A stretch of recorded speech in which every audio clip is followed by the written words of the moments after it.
পবিত্রতা ও সৌভাগ্য কামনায় থাইল্যান্ডে পালিত হচ্ছে সংক্রান উৎসব। দেশটির সবচেয়ে বড় এই উৎসব কৃষি বর্ষের সূচনার প্রতীক। রাজধানী ব্যাংকক সহ সারা দেশে চলছে পানি ছেটানোর আনন্দ আয়োজন।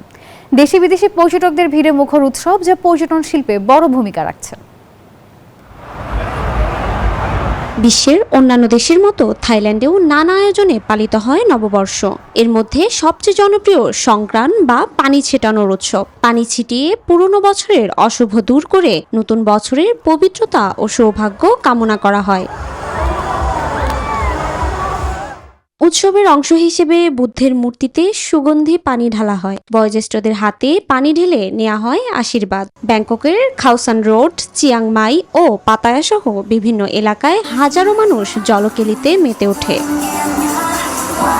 পর্যটকরা বলছেন, এই উৎসব সাময়িকভাবে বৈশ্বিক অস্থিরতা ভুলিয়ে দেয়। আনন্দ আর উদযাপনে খুঁজে পাওয়া যায় মানসিক স্বস্তি।